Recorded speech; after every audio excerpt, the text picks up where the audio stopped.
Welcome back to the YouTube channel. My name is Joanna Kleinman. I'm the CEO of the Dethroning Your Inner Critic coaching company. And we are diving in to something big today because I think we're all feeling this a little bit, that the world seems to be on fire. You see it, you feel it. If you didn't, you wouldn't be human. But here's the thing that most people don't realize is that the root of this collective fire is not out there.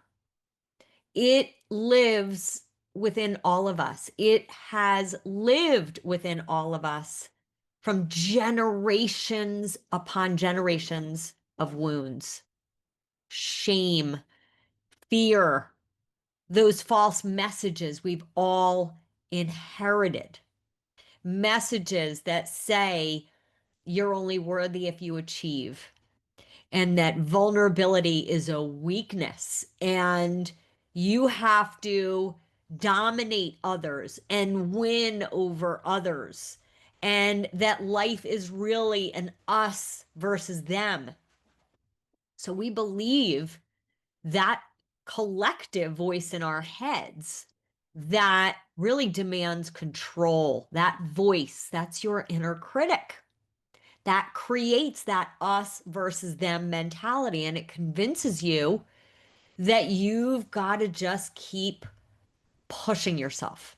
If you can figure it all out, if you can control the outcome, then you'll finally be safe and happy and fulfilled. And on a bigger scale, we're seeing this as I've got to dominate and control others.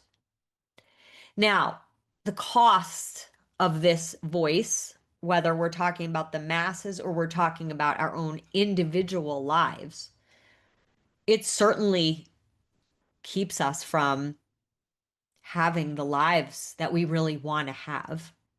And individually, it stops so many people in their tracks from really acting on fulfilling their most precious dreams because that voice is certainly not interested in your fullest self expression. It's not interested in your deepest truth. It's not interested in your joy. It's only interested in control. And that's why the world is on fire right now. So that is the very thing that keeps us sick and stuck and afraid. That fundamental wound that doesn't just affect us individually. It's the wound that's really at the heart of our society. We live in a culture that has been trained to live from that ego place for a very, very long time, generations upon generations. That's the fire. And it gets passed down from generation to generation to generation. So the thing is, even if you're not starting wars or running nations, you know this fire in your own life. Now, maybe it's showing up in your career. Maybe it's in your marriage or your significant relationship. Maybe it's in your body or your health, your finances, your sense of purpose, what you're going to do with your one precious life. What is your true calling? So when those things don't look the way you expect them to, your inner critic pounces. Now mine pounces all the time. My inner critic tells me I'm not doing enough. I'm behind. I have to control everything. And if I don't, it's all going to fall apart. So that might sound familiar to you. And that is exactly how fear traps us in loops of comparison and shame and control. And guess what? Those loops aren't going anywhere. We can't get rid of those conditioned thought loops. They're conditioned within us, going all the way back to the generations before you and the generations before them. Okay, so that's the bad news. The good news is that fear, that desire to control does not have to paralyze you. Your fear can actually become the very path that transforms your life. And that's why I want to share with you today 6 powerful ways to turn that fear into fuel. So instead of letting that inner critic voice run the show, you can actually step into a different voice. That's the voice of your authentic self and create the life that you're meant to live from that voice, not the voice you've inherited. That's all about control and fear and predictability and needing to meet these cultural expectations that have been handed to you. So let's dive in, okay?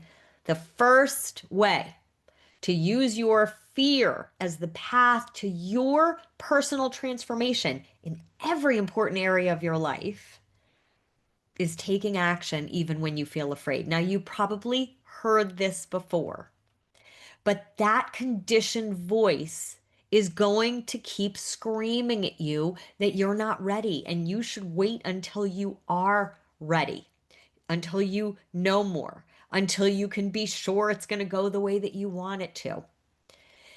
The reason why you might even be drawn to listening to a video like this is because you've got a deeper inner voice. That's the voice of your authentic self. And that's the voice that knows that readiness is a myth, that the only thing that's really going to move the needle at all in your life is action. So, 3 ways to take action even when you feel afraid. First, you've got to name your inner critic out loud. You've got to look at that voice of fear and doubt and frustration and overwhelm and say, that's just my inner critic.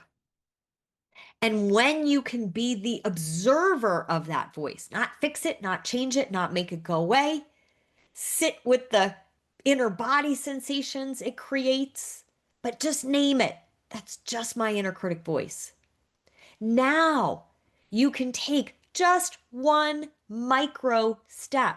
Send the email, post the content, make the call, do the thing, have the difficult conversation.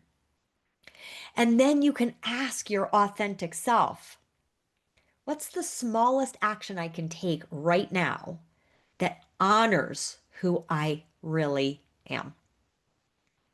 So that's the first one. Take action even when you feel afraid. Second way to use your fear as the path to transformation, you must lead with kindness. So the world does not heal through judgment, through force, through blame. It heals through compassion, starting with yourself. So that's the first relationship that there is to work on, to heal, to transform. So when you show up being more kind to yourself, what you're actually doing is you're calming your nervous system.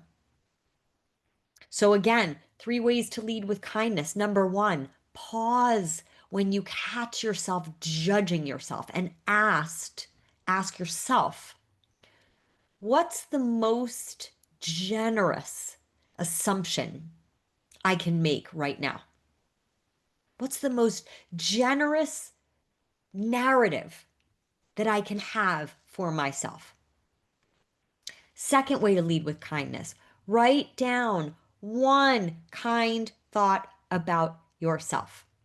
And then repeat that thought. Actually, take out your phone, set a timer for 60 seconds, and just for 60 seconds, repeat that thought and repeat that thought out loud. Use your mouth.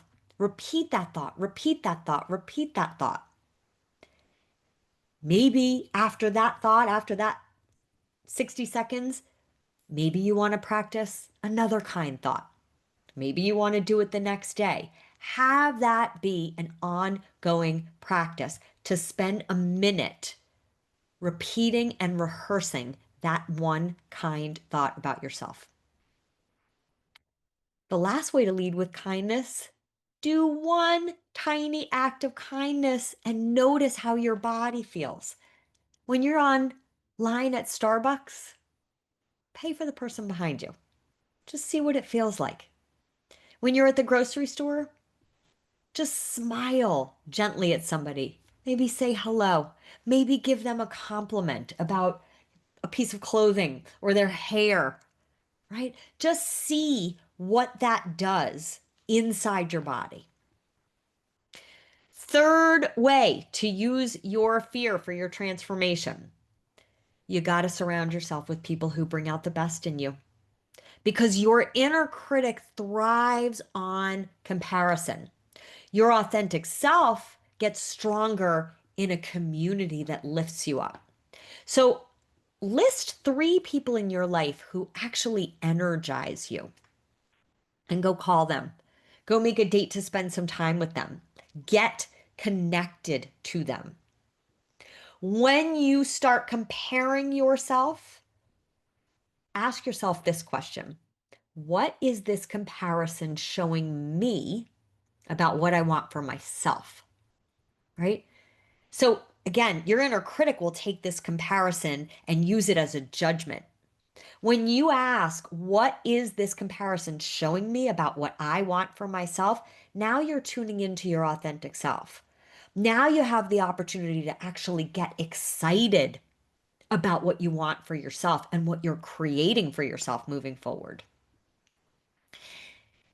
Join communities, groups where your authentic self feels safe to shine, to express herself fully. That's a really important part of this journey is to be surrounded by people who inspire you, who light you up, right? And I know there might be people in your life who that's not the case.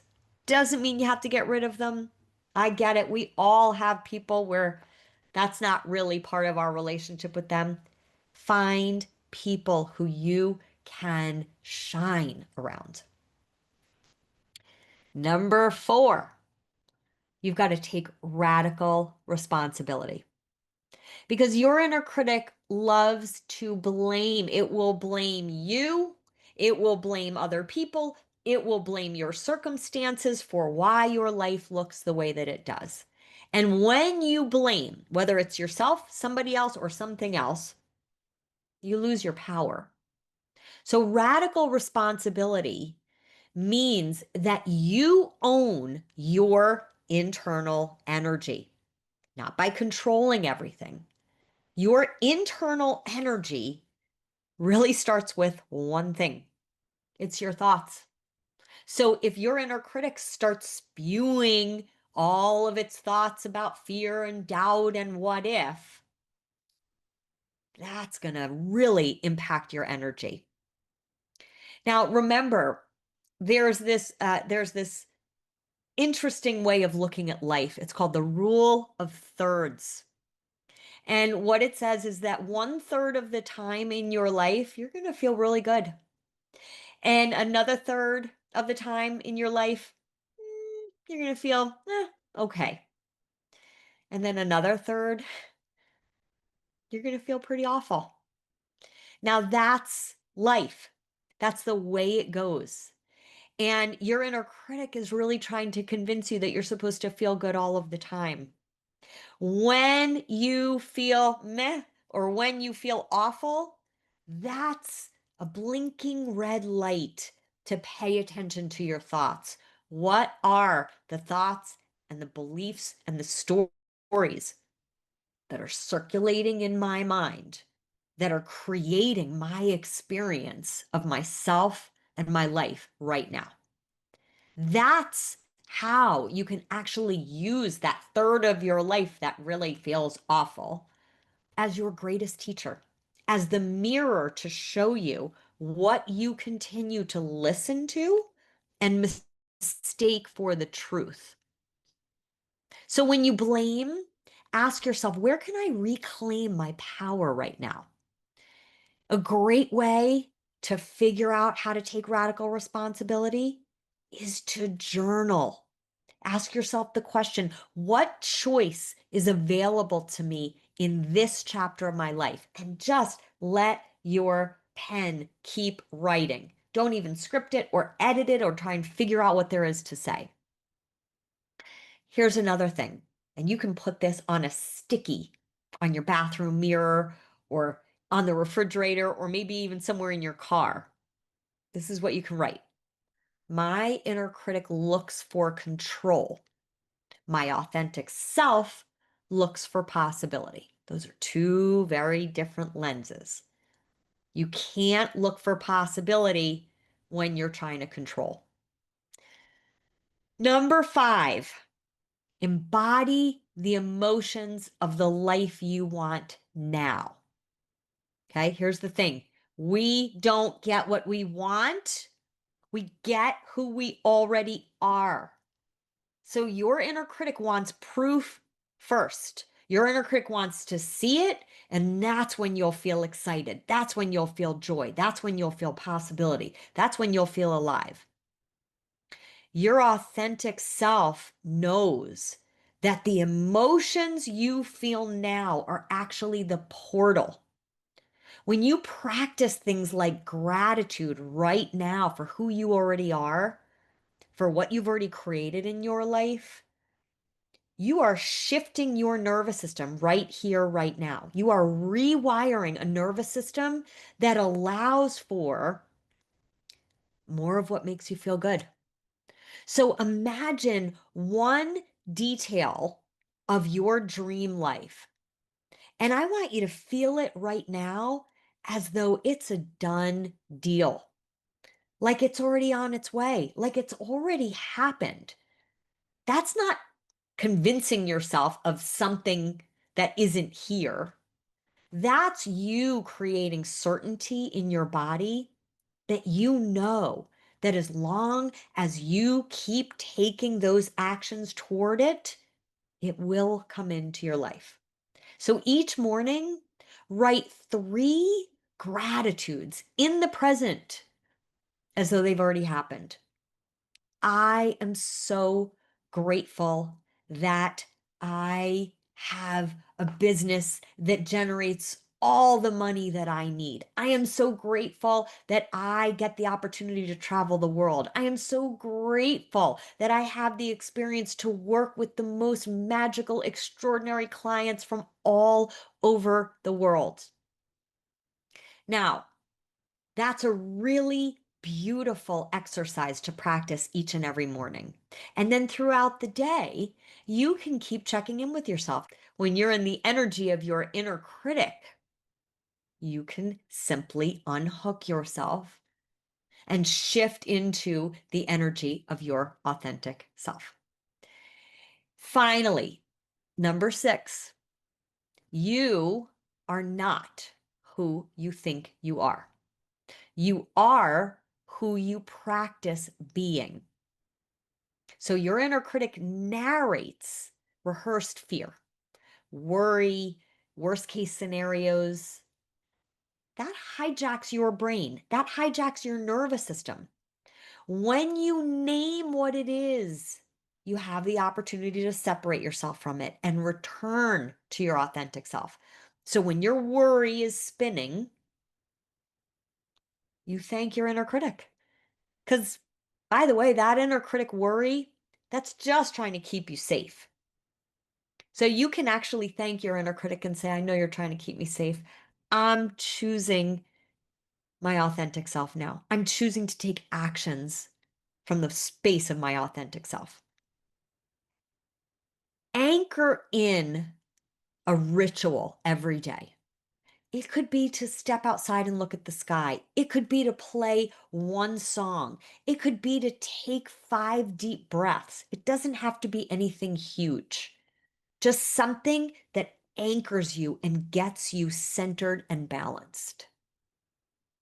And practice one new thought or habit every day that reflects who you're becoming. Because I know if you're listening to this, you know who you're already becoming. So, yes, the world is on fire. But I want you to remember the real fire is in the patterns of fear and shame and comparison that have been passed down for generations. And the way that we cool the flames of the fire is by healing ourselves from the inside out.